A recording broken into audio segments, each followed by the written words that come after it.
Time now for this thing we call Campaign Flash. First to Greenville, North Carolina, where Donald Trump just wrapped up a rally where some supporters arrived as early as 9 o'clock this morning. Meanwhile, Hillary Clinton rallying with hundreds of supporters in Tampa, Florida tonight. She holds a slight lead, as we reported, on the Sunshine State, according to the Real Clear Politics average. But as we've noted, that lead is well within the margin of error for most polls. Finally, a word about Greta Van Susteren. As I noted earlier, she has left Fox News, saying today the place just didn't feel like home anymore. I count Greta a friend, and I'm sorry to see her go. All of us here certainly wish her well. She made a big contribution, and we will miss her.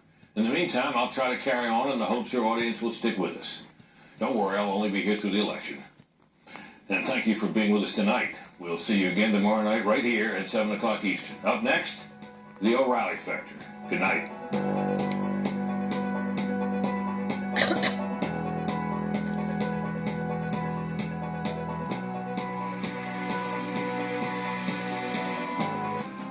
The O'Reilly Factor's on tonight. I had a meeting with great people, great Hispanic leaders, and there certainly can be a softening because we're not looking to hurt people. Donald Trump's big gamble, the immigration situation. Tonight, the candidate will be here to discuss it. I just want to say how proud I am of the work the foundation has done. It's world renowned for what it's accomplished since my husband started it. More damaging reporting on the Clinton Foundation, but does it matter? Do Americans really care? Charles Krauthammer will assess that. Do you feel like the term racist is thrown around too loosely these days? Every time you turn around, there's an incident with a black versus a white or a Hispanic. Also ahead, Waters discussing race with the folks. A racist is a person who loves their race. Caution, you are about to enter the no spin zone. Factor begins right now.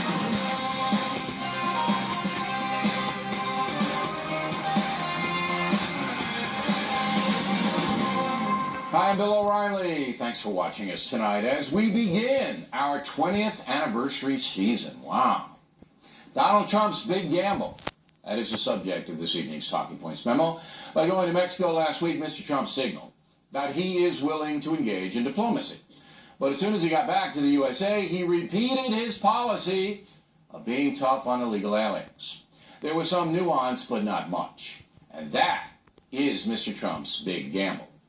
He is hoping that American voters are fed up with a federal government that will not enforce immigration law, thereby allowing chaos to reign and actual harm to come to Americans like Kate Steinle. The Republican ticket apparently believes there are many voters who are silently sick of permissive immigration policies in place for decades. They're sick of it. Remember, if you are outspoken about enforcing immigration laws, the left will brand you a nativist and perhaps even a racist. That's a vicious card to play, and it has inhibited speech to some extent.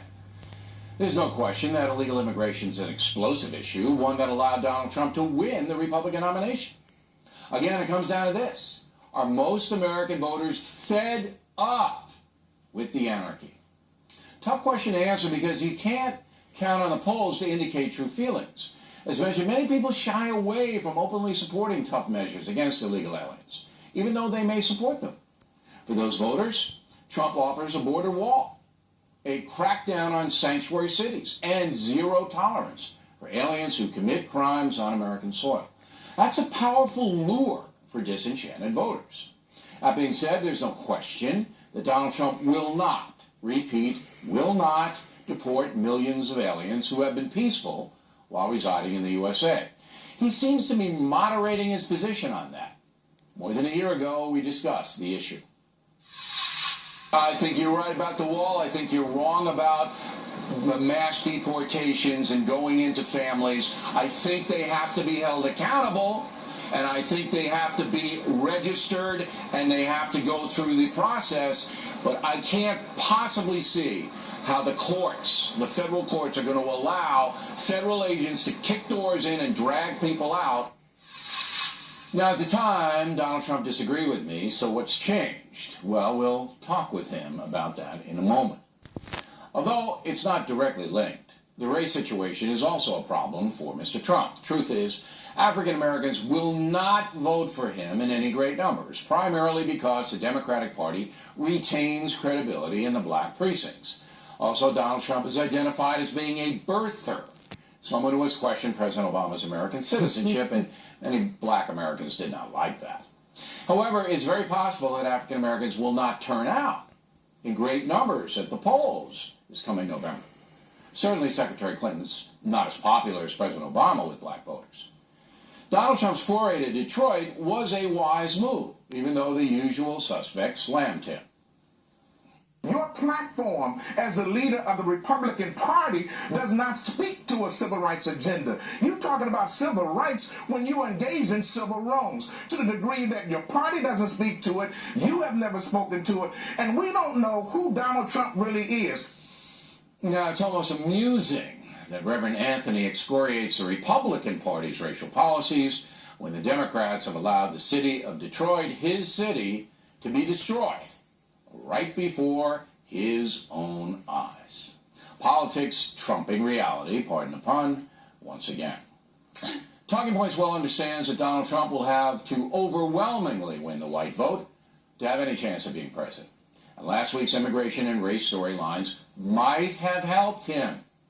New CNN poll out today has Trump leading Hillary Clinton 49-48. If you factor in the other two alternative candidates, Trump wins 45-43. That's a big turnaround from mid-August. And it was driven, according to CNN, by 90% of Republican voters now supporting Trump. 90%. The LA Times daily tracking poll has a race tied, Trump 44, Clinton 44. NBC News has a Clinton 48, Trump 42. In a four-way race, Clinton 41, Trump 37. So again, Trump's making some progress, or so the polls say. But it all comes down to electoral votes. And here Donald Trump has some difficulty. Hillary Clinton is competing in states like Arizona, Georgia, and North Carolina. Those states usually vote Republican.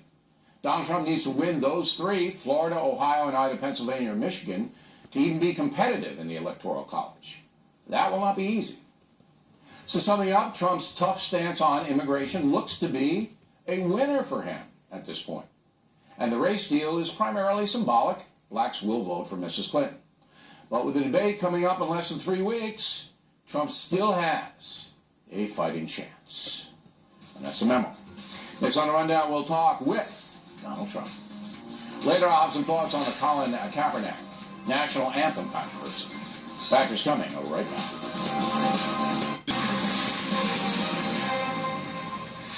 Impact segment tonight, let's bring in Donald Trump. Joins us now from Greenville, North Carolina, where he's campaigning. So first of all, let's talk about your campaign. You've said in the past that you expect to beat Hillary Clinton somewhat easily. Do you still feel that way? I don't know if I said easily, but I hope to win, and I think we'll win. We're doing very well, as you probably know, and I think we're going to have we have a great campaign going. North Carolina now, Virginia before, Ohio yesterday. We had a tremendous crowd in Ohio. It was unbelievable, actually, and I think we're doing very well. All right, so you're not going to say you're going to beat her easily, because you have said that in the past. But you say you're still going to win, on track to win. Now let's look at the CNN poll, which has you ahead by 1. It's divided along race and gender. For example, you beat Secretary Clinton with men 54-32. Why do you think you beat her with men? Well, maybe they like strong borders, and maybe they like strong military, but I think women do also. That's why I think I'm going to do very well with women. I noticed that we're doing very well with married women. All right, let's stay on the men now. With married women. We'll get to the women in a moment. I think a lot has to do with the military. A lot has to do with the strength of the borders and not allowing the Syrians to come in, who we just don't know where they're coming from, who they are. There's no documentation. It's a disaster. Hillary wants them to pour into our country, and I don't. All right, so you think it's a national security play for men to favor you over Mrs. Clinton? Well, I guess, but I think women want that just as much as men. Well, let's get to the I think women want it as much as men. Well, I don't know about that. CNN poll has women 53 Clinton, 38 Trump. Well, if you're asking me the question, I think we went way up with married women, and we're going very much higher with women than we were 2 months ago. I never really understood that, why we weren't doing well, because it's very much also, it's national security, it's jobs. I think jobs for men and for women. I'm not sure there's such a big difference, to be honest with you, Bill. But there is in the poll. I mean, I don't know why. I think it has to do style over substance, maybe. But there is a huge difference. You dominate with men, and she dominates with American women. Let's get to the race. In white Americans, again, you dominate 55-34. You're up 21 with whites. Why? I can't tell you, Bill. I mean, all I'm doing is talking about jobs and bringing back our jobs. I can't say why you don't have any necessarily. opinion on that? No, I don't really. I really don't. I mean, I had a tremendous experience in Detroit and in Philadelphia this last week with African Americans in really inner cities, and we went to a church, an African American church, which was incredible. And I think. I would think that I'm doing very well with the African Americans. Let's go with the non-white. Now, non-white is, all non-Caucasians. Clinton 72, Trump 18. Well, I think maybe the 18 is a lot higher than it was 3 weeks ago. I think we've made a lot of progress. I mean, I actually saw one where it was 1, which I don't that was just understand at African all. Americans.